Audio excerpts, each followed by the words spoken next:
Assalamualaikum warahmatullahi wabarakatuh. Salam sejahtera bagi kita semua. Seperti pepatah mengatakan, tak kenal maka tak sayang.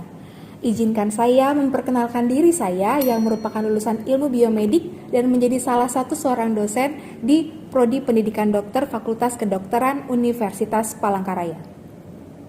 Pada kesempatan kali ini, saya akan memaparkan tentang mata kuliah yang saya ampu di Prodi Pendidikan Dokter, yaitu modul dasar biomedik dan hemopoietik limforetikuler. Modul ini dilaksanakan di tahun pertama, tepatnya di semester 1 dengan beban studi sebesar 5 SKS.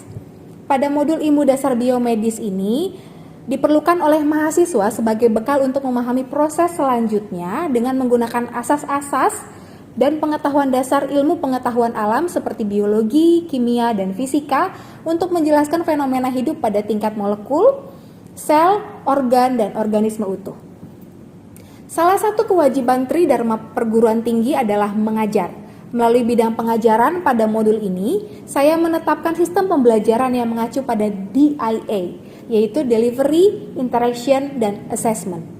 Delivery yaitu merupakan suatu proses bagaimana saya menyampaikan materi pembelajaran sehingga dapat diterima dengan baik oleh mahasiswa.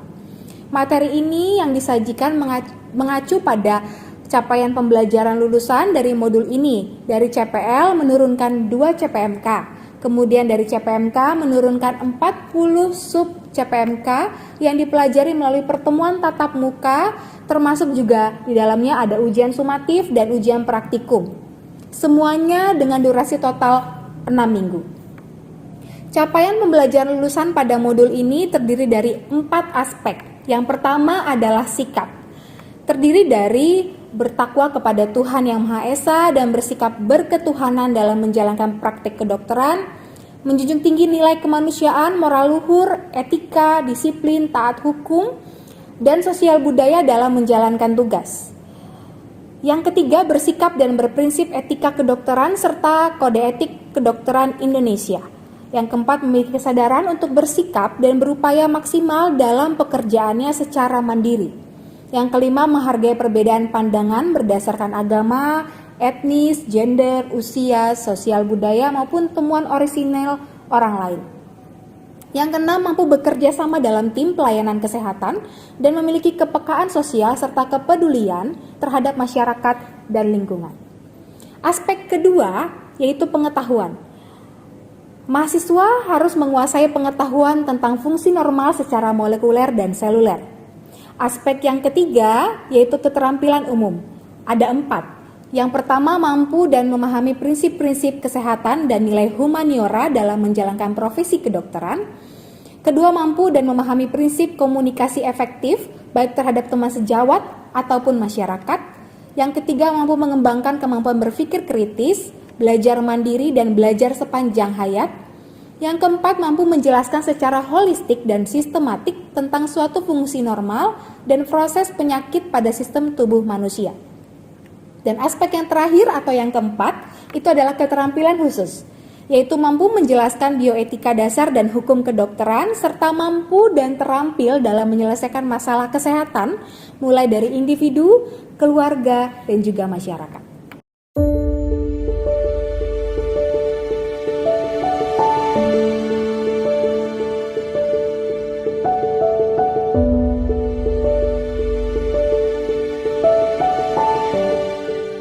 Adapun bahan kajian pada modul ini ada 33 materi sebagai berikut yang akan disajikan di sebelah kiri saya.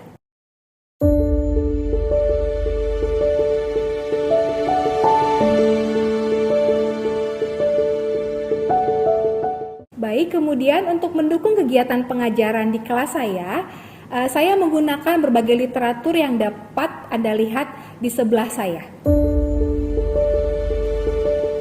Itulah modal delivery yang dapat saya sampaikan dalam proses pengajaran yang saya bawakan. Selanjutnya adalah aspek interaction, yang merupakan suatu proses interaksi yang terjalin antara mahasiswa dan dosen guna mencapai capaian pembelajaran.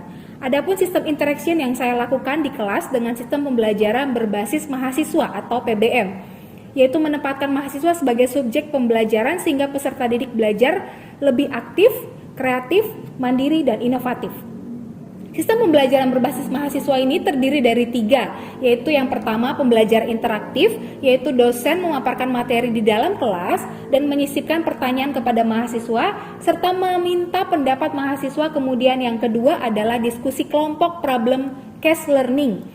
Dengan metode ini, pembelajaran melibatkan antara kelompok atau kelompok dengan pengajar untuk menganalisis dan menggali topik dari pemicu yang merupakan isu hangat di masyarakat. Kemudian yang ketiga, yaitu self-directed learning, di mana metode ini memberikan praktikum serta tugas belajar mandiri kepada mahasiswa seperti mencari literatur dari beberapa pustaka untuk membuat ringkasan dan menjawab brainstorming dari identifikasi permasalahan yang dicari. Itulah model aspek interaction dalam pembelajaran yang saya bawakan. Selanjutnya kita ke aspek assessment untuk mengukur kemampuan mahasiswa secara objektif dalam menerima materi pembelajaran. Adapun indikator penilaian yang saya gunakan sebagai berikut.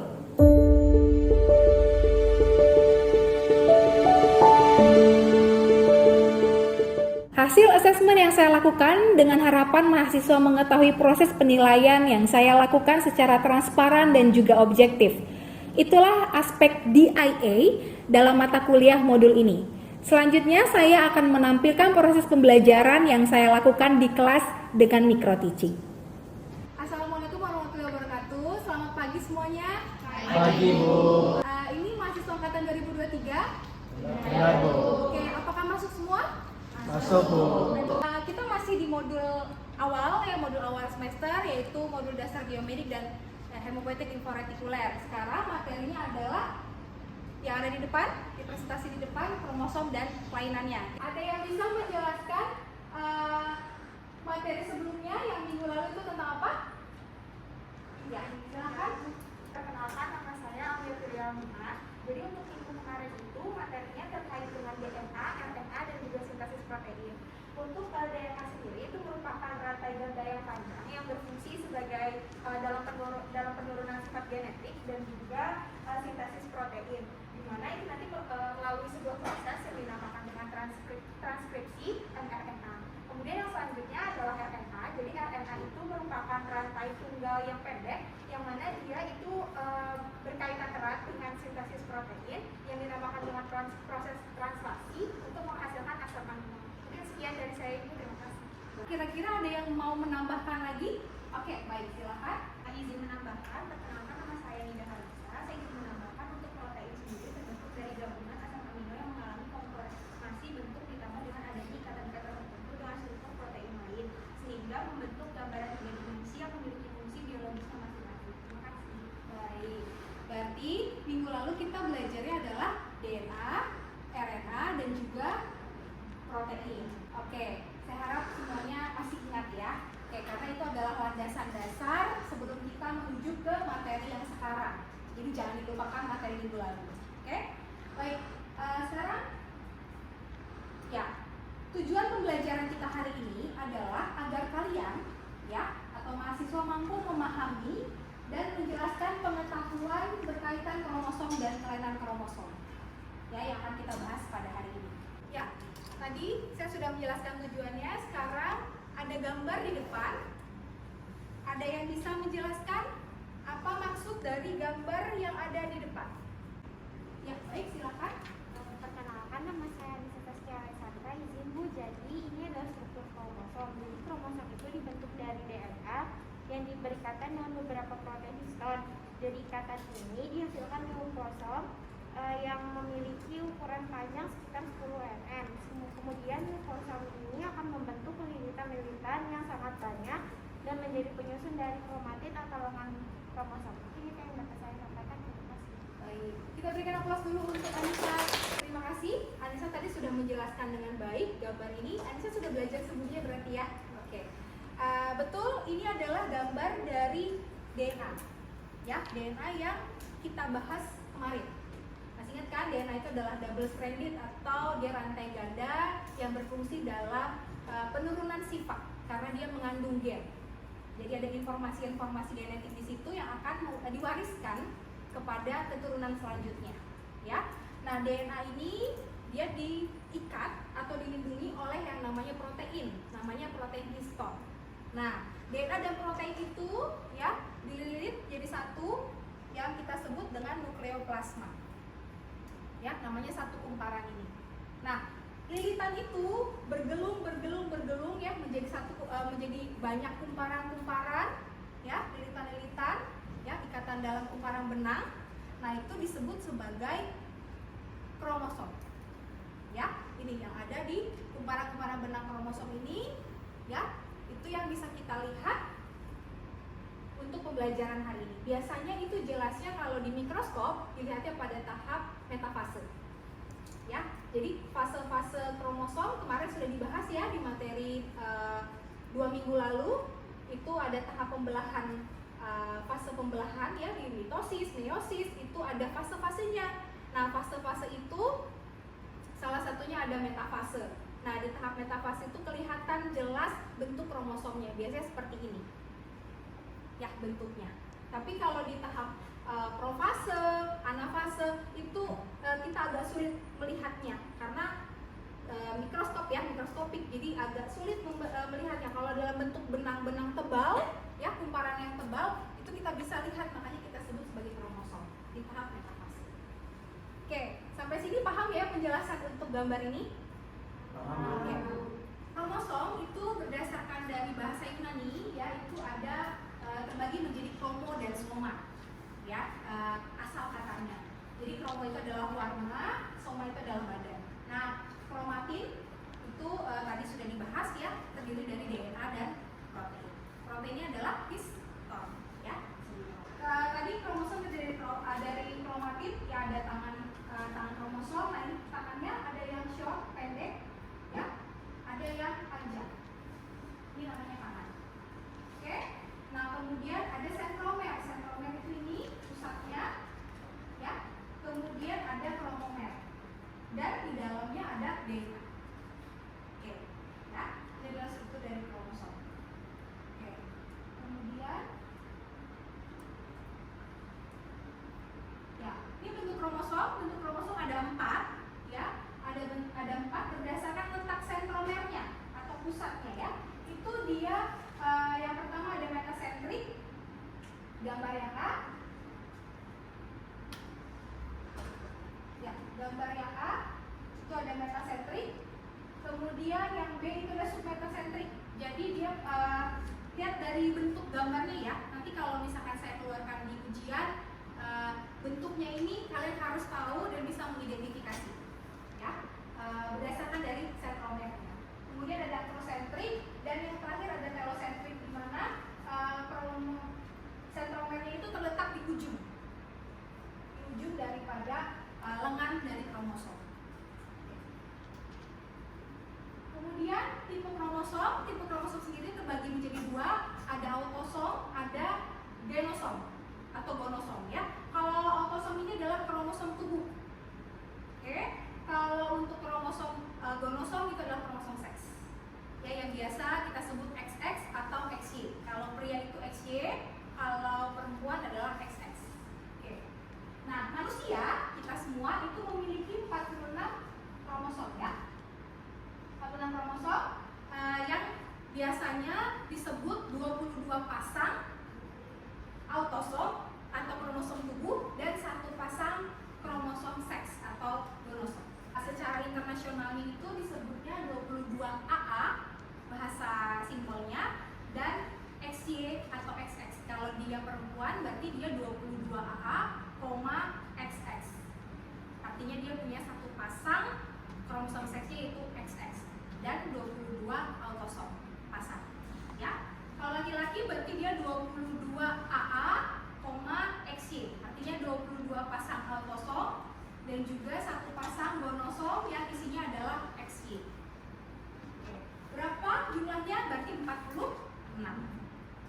Jadi itu adalah jumlah kromosom manusia.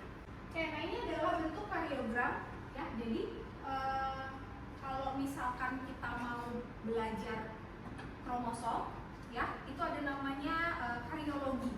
Itu adalah ilmu yang mempelajari tentang kromosom. Oke. Nah, ini kita sebut sebagai kariogram atau karyotype. Ya, jadi gambaran daripada kromosom itu Sekarang bagaimana kalau misalkan terjadi perubahan pada kromosom? Ini yang kita sebut sebagai abnormalitas, ya, atau kelainan. Jadi kelainan-kelainan kromosom itu ada dua, berdasarkan perubahan jumlah kromosomnya, kemudian yang kedua berdasarkan struktur yang berubah.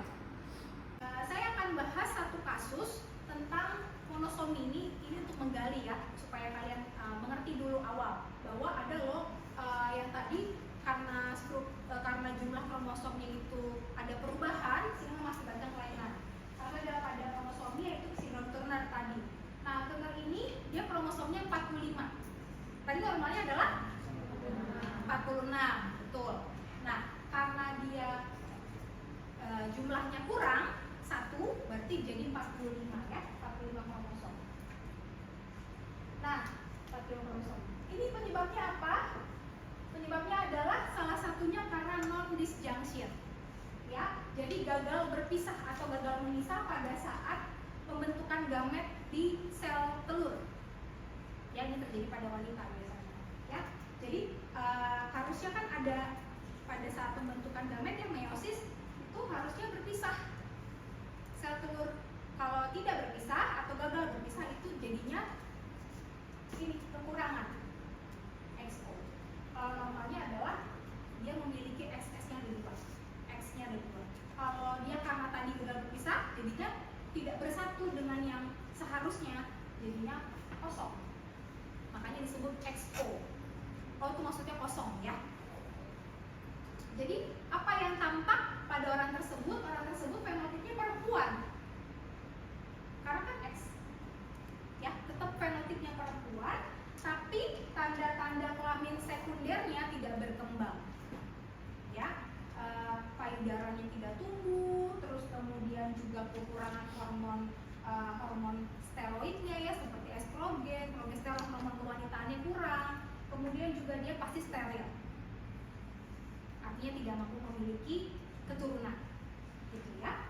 Nah, ciri-ciri lainnya juga biasanya pendek, ya, dan kulit lehernya kendur. Ya, ini contoh gambarnya. Ya, ini adalah salah satu contoh orang yang terkena monosomi atau sindrom Turner.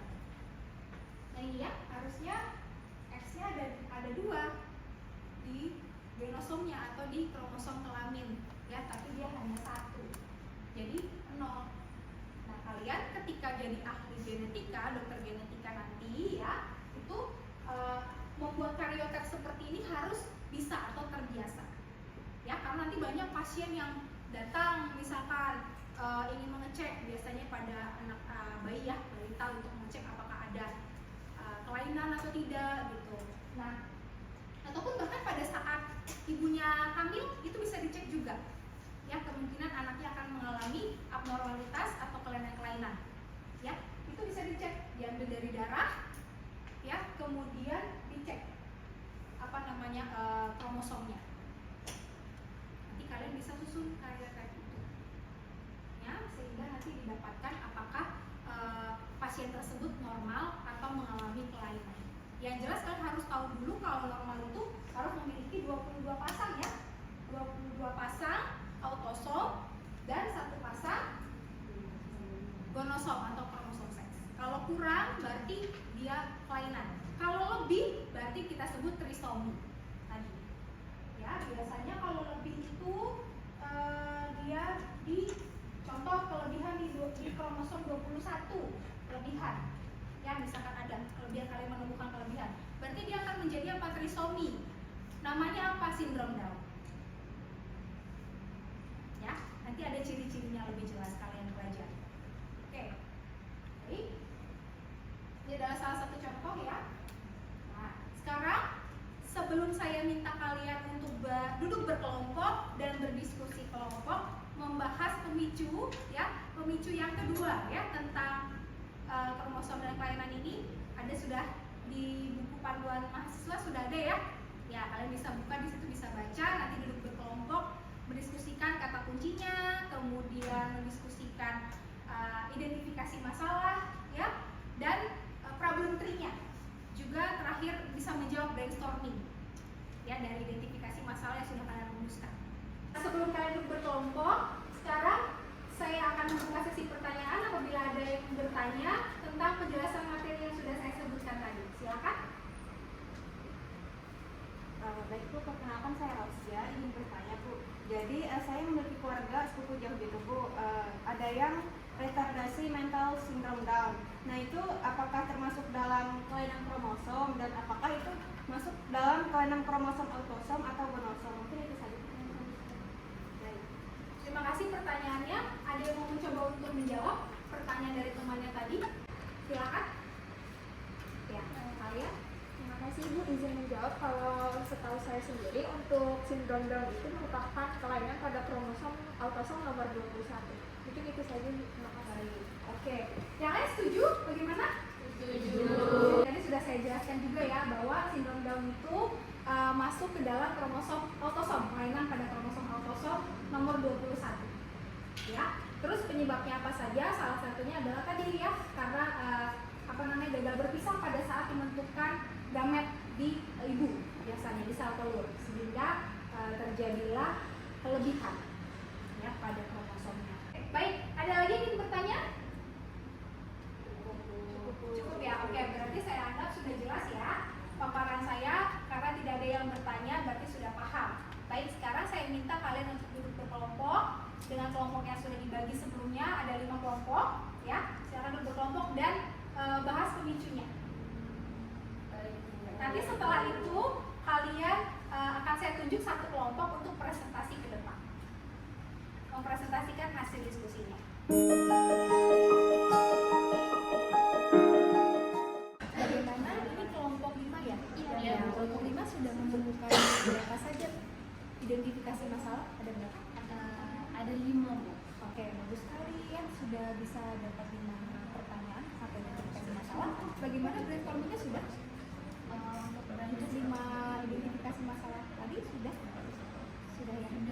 Oh iya, dan saya lihat sih sudah diketik. Oke, bagus. Nanti berarti sudah siap untuk presentasi ya? Baik. Oke, dilanjutkan lagi diskusinya, silahkan. Sudah ya, diskusi kelompoknya sudah selesai waktunya. Sekarang waktunya kita untuk mendengarkan presentasi kelompok dari hasil diskusi tadi ya. Pertama maju itu adalah kelompok 5. Kelompok 5, saya persilahkan. Selamat pagi Ibu dan teman-teman semua. Kami dari kelompok 5 ingin mempresentasikan hasil diskusi yang sudah kami lakukan. Baik, untuk pemicu 2 kali ini yang berjudulkan tentang rencana menikah. Kemudian untuk kata kuncinya itu yang pertama adalah sindrom Down, kemudian yang kedua adalah albino, kemudian yang ketiga adalah genetika, kemudian selanjutnya adalah manusia oksigen. Nah, kemudian analisis masalahnya teman-teman bisa dilihat. Pertanyaan terjaring di sini ada 5, bisa dilihat. Selanjutnya kita akan memasuki brainstorming yang dibuat oleh kelompok kami. Untuk yang pertama itu sindrom Down. Kedua yang pertama bisa dilihat. Kemudian selanjutnya untuk ciri-ciri Down syndrome ini adalah teman-teman bisa lihat dari gambarnya. Pada umumnya seperti ini, mulai dari mata, mulut, tangan, kaki. Untuk kesimpulan dari kelompok kami itu, jika Bambang dan Mila menikah, maka mereka akan mendapatkan anak perempuan dan laki-laki fenotipe normal dengan genetik normal dan karier albino. Mungkin itu presentasi dari kelompok kami. Kurang lebihnya kami mohon maaf, kami kembalikan kepada Ibu. Oke, baik. Berikan aplaus untuk kelompok 5. Presentasinya sangat bagus sekali dan cukup jelas ya. Saya rasa kalian sudah mengerti semua ya tadi paparannya, kemudian suaranya juga cukup jelas ya untuk didengar dan juga sangat lengkap. Ya, sudah memaparkan penyebab-penyebab, kemudian juga ada kesimpulannya yang didapatkan dari hasil perhitungan apabila tadi Bambang itu dan Mira jadi menikah. Apakah nanti anaknya akan normal atau tidak? Di sini dapatkan hasil normal fenotipnya, tapi dia memiliki genotip, ada yang anaknya normal dan ada yang karier. Tapi karier di sini adalah untuk albino. Seperti itu, ya. Oke, sampai sini ada yang ingin bertanya bagi kelompok 5 yang sudah presentasi? Baik, silakan. Baik, sebelumnya terima kasih Bu Sufani. Perkenalkan, saya Victoria Berliani dari kelompok 1. Saya izin bertanya untuk kelompok 5, yaitu penyebab apa yang dapat memicu terjadinya kelainan trisomi 21 atau yang biasa dikenal dengan sindrom Down. Terima kasih. Baik, sebelumnya terima kasih kepada kelompok 1 atas pertanyaannya. Mungkin di sini kami izin menjelaskan karena tadi juga sudah dipaparkan juga. Untuk penyebabnya itu mungkin bisa kita lihat ya. Untuk penyebab yang pertamanya itu ada non-disjunction yang dimana adanya abnormalitas kromosom 21 yang tidak dapat memisahkan diri selama meiosis sehingga terjadinya individu dengan 47 kromosom. Trisomi kromosom 21 itu punya 3 genom. Kemudian yang kedua itu adalah translocation yang dimana pemindahan bahan genetik dari kromosom 14 kepada kromosom 21.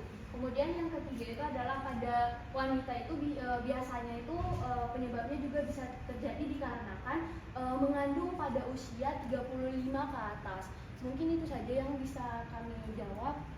Tadi penjelasan dari kelompok 5 apakah sudah jelas? Sudah jelas, Ibu? Victoria sudah bisa menjawab ya? Ya. Oke, berarti sudah tepat karena menurut saya juga memang tepat jawabannya ya. Tadi sudah dipaparkan sebelumnya bahwa memang ini adalah 3 dari penyebab terjadinya Down syndrome atau kelainan kromosom. Tidak hanya Down syndrome saja, banyak ya. Tapi ini adalah yang tadi ditanyakan Down syndrome dan sesuai dengan pemicu kita juga Down syndrome. Jadi ini penyebabnya sudah dipaparkan oleh kelompok 5 tadi. Tadi kita sudah mendapatkan banyak sekali penjelasan mulai dari tujuan pembelajaran hari ini, kemudian juga paparan materi dari saya, lalu kalian juga berdiskusi kelompok dan ada juga presentasi ya. Kelompok-kelompok yang sudah saya tunjuk untuk mempresentasikan hasil diskusinya. Sekarang waktunya kita untuk mengakhiri materi hari ini. Nah, untuk mengakhiri materi hari ini saya minta satu orang untuk memaparkan mengenai kesimpulan dari apa yang sudah kita pelajari pada hari ini. Nanti sehabis kita melakukan kesimpulan ada kuis ya.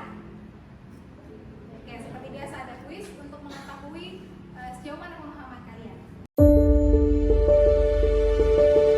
Oke, sekarang ada yang ingin memberikan kesimpulan? Oke, ya silakan. Baik, terima kasih atas kesempatannya Bu. Izin untuk memberikan kesimpulan. Kesimpulannya adalah kromosom terdiri dari DNA dan protein ekstron yang berfungsi dalam pewarisan sifat. Ini saja yang dapat saya sampaikan. Terima kasih. Terima kasih untuk penjelasan Diva. Silakan kita berikan aplaus. Saya akan memberikan tambahan ya untuk kesimpulan yang sudah diberikan oleh Diva tadi. Betul sekali kita mempelajari kromosom pada hari ini. Kromosom itu terdiri dari DNA dan juga protein histon ya.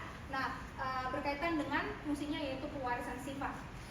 Kromosom itu dibedakan menjadi 2, jangan lupa ya, itu adalah autosom dan gonosom. Ya, autosom itu kromosom tubuh dan kromosom seks atau gonosom.